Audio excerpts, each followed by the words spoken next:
So good morning. It is Thursday, the 16th of April, and I want to thank you for joining me this morning for a time to read, reflect, and reset as we journey through the Bible in this time of 5 minutes and 5 days. And it's exciting to rediscover the Bible anew and the stories of the Bible, that they not only become alive, but we can learn through that. And in today's reading, we are dealing with the book of Ruth.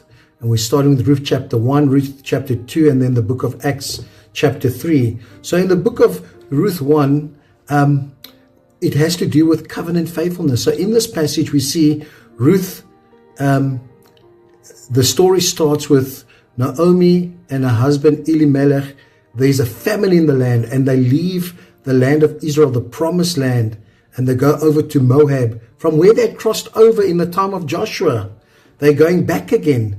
And in this time, their two sons get married, and eventually the husband Elimelech dies and the two sons die, and Naomi is left alone with her two daughters, Orpah and Ruth, and she gives them the opportunity selflessly to go back to their own families. But this is where it becomes interesting, because Orpah goes back, but Ruth clings to Naomi, and she says these words. She says, "Where you go, I will go. Your people will be my people. Your God, my God. Where you die, I will die."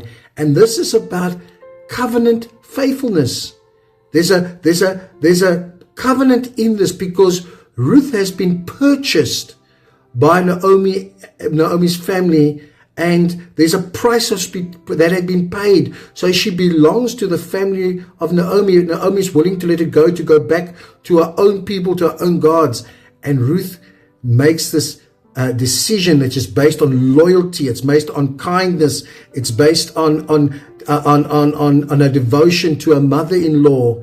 And so Naomi, who has to return to Bethlehem because she hears that suddenly there's grain, there's harvest time in Bethlehem, to go back, and she leaves, and she leaves as a bitter person. She says, "Call me Mara," because it means bitter, and she goes back in time for the arrival of the barley harvest.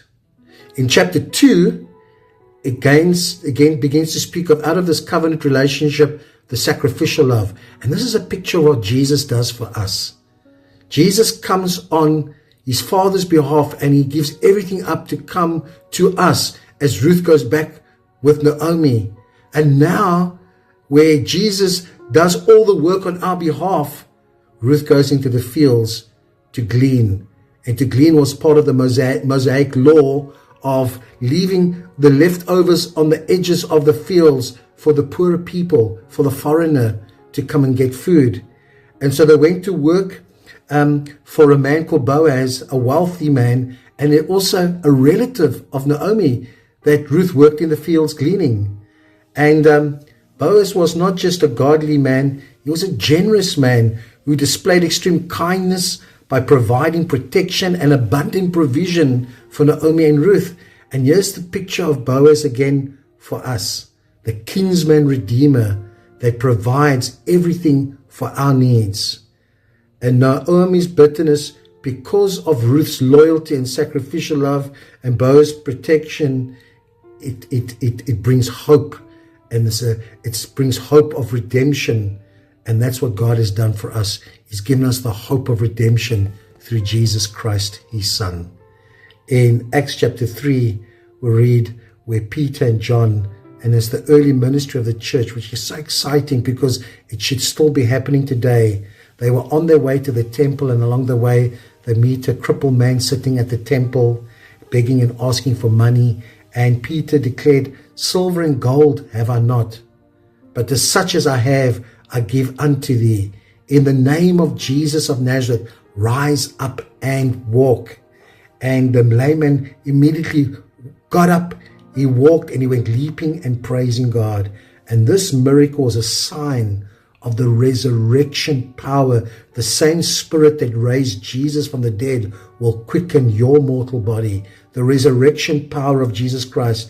And Peter used this opportunity to preach to the people and at the temple, calling them to repent and to be converted, for their sins to be blotted out, so that times of refreshing may come. That they too would receive Jesus as the Messiah, that they would receive that. And that's just a message to us, and just an encouragement is that, we're reading the book of Acts, but we're still living in the time of Acts, because the Spirit of God is still on the earth, still moving, still operating through the church, through people like you and me, and it gives hope to others.